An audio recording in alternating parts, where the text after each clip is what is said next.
কসম তোরে আমি ভুলতে পারবো না রে।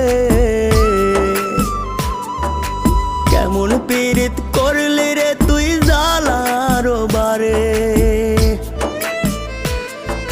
খোদার কসম তোরে আমি ভুলতে পারবো না রে। কেমন পীড়িত করলি রে